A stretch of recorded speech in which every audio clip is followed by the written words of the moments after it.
Hello everyone, welcome back to AdventuresOfWellUmMe, and today I've got an unboxing video that's kind of different to previous things that I've unboxed on the channel. In the fact that I'm going to talk about a few other things and then get into the unboxing.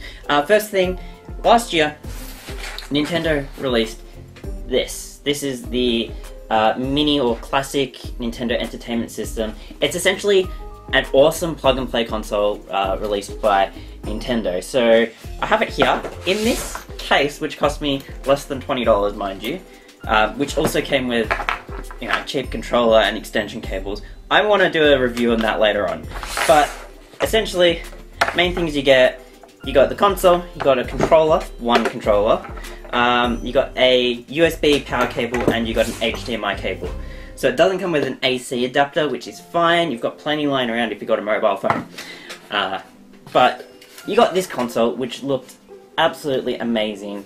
It is like a replica of the Nintendo Entertainment System, which came pre-installed with 30 games, which are at the back of the box here. But of course, we all know about that, and we know that the Super Nintendo Entertainment System was next on the list. And I managed to actually get a pre-order for one. So this is the PAL version, the European version, which is different to the American one. And I kind of like that fact, because it stands out and you can actually buy two versions of it if you really wanted to, and were able to find them.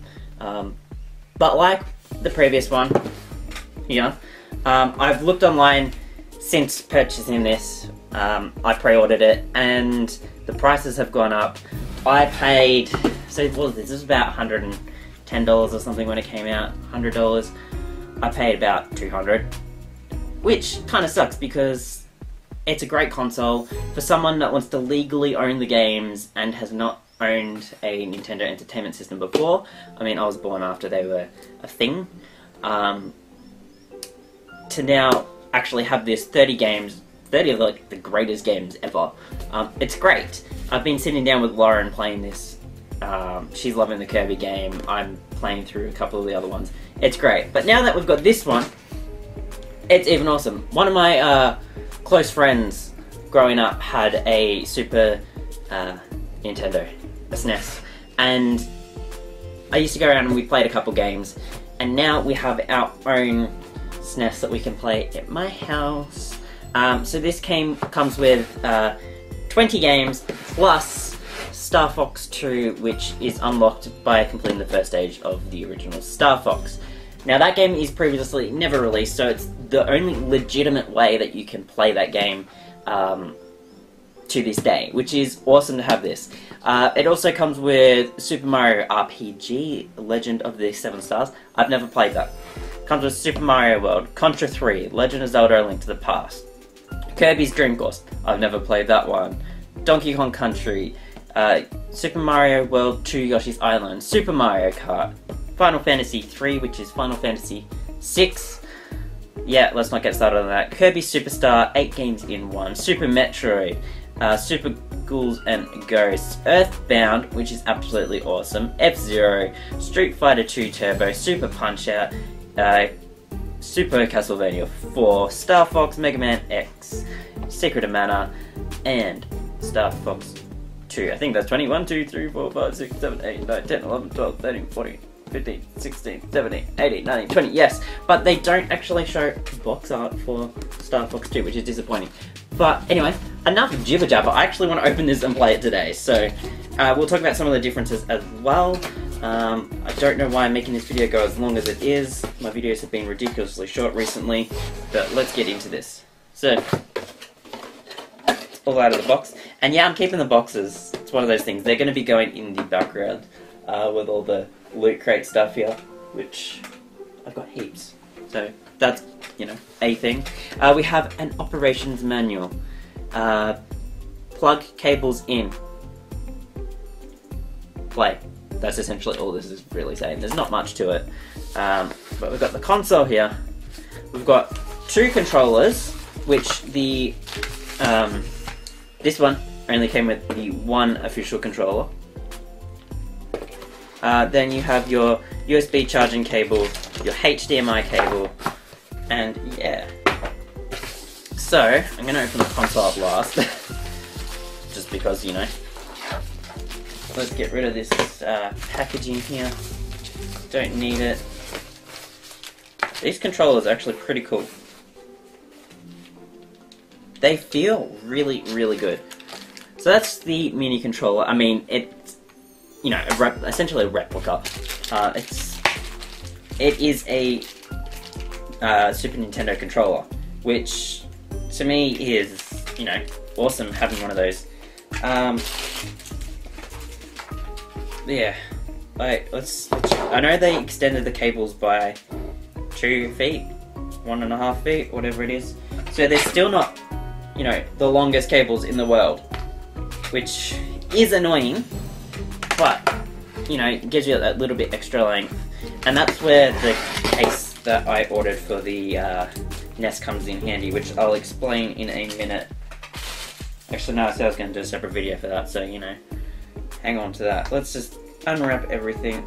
So these two controllers should be identical. Yeah. It would have been awesome if they had given you one that was with the coloured buttons and one that had the purpley, bluey, grey colours on it as well. That would have been awesome. But, you know, you get 2 of those. You get your HDMI cable, which I believe is an alright length. Let's check it out. Like, these things matter to me because I don't really have a spot to sit in front of my TV. As weird as that sounds, the lounge room's not the longest. Yeah, it's, you know, it's an alright cable. It's what, a meter? A meter in length? I think 3 feet, whatever it is. Something like that. It's alright. I mean, it would be nice if they had given you a 3-meter one, and then you could pull the console right out from the TV.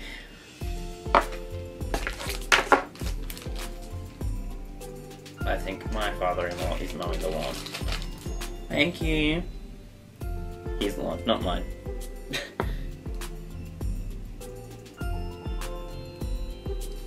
Alright, and then we have the AC power USB cable thing here, which, decent enough length. And the last thing we have here is the console itself. That is awesome. So, now, how does this work? Popped out like that, okay. Alright, I'll get to that in a second. So, we have our console here. It's just like a condensed version of the Super Nintendo. So it says HDMI. You got your DC cable there, your HDMI out here. There is a fake cartridge slot. Shame that you can't actually like flop down to nothing. You got your reset button here. You got your little power button, slides up and to on. Fake eject button, doesn't work. And then the control ports at the front. Pop this out and you plug them in there because they are the like Nintendo shape, which connects to the Wiimotes and all that. But that is awesome. I'm gonna do gameplay of these consoles. I've been meaning to get back onto some of the Let's Play videos, but a comparison of the sizes together, pretty similar if you hold them this way. This is definitely thinner. It's a longer, but if you hold it sideways, you know, fits perfectly. Which is why I ordered another one of these. So this is plastic on it. It's cheap. I'll do it in another video, but the idea is I'm going to cut out the frame insert that it fits this one instead. And then I'll be able to house these, take them portably essentially, or to a friend's house who doesn't own one, and you can play it there. And it's a good way to get a whole lot of games, play 2-player games, just have like nostalgia fun. But yeah, oh, there's a little power light there as well. So yeah, that's the Super Nintendo Entertainment System unboxing for you guys. I will be doing, so like I said, I'll be doing some Let's Plays, maybe some first impressions, not like Let's Plays. We'll see how we go with that. But I'll be doing that for these consoles, which will be absolutely awesome. And then, yeah, probably I'll do a video on that thing itself, the bag, because I think this was one of the best purchases you could ever make if you're wanting like a travel case. I mean, pretty sturdy. You're not going to break your consoles. And yeah, I know, hope you enjoyed that video, guys. Hope that noise is not too annoying that I'm gonna have to cut it out. I've recently started a Patreon. It's essentially the only tier on the Patreon is $1 a month support. It's not much. If you want to do it, it helps me out, helps me get the stuff on the channel. Between working a full-time job and trying to produce this stuff, it becomes hard. That motivation helps.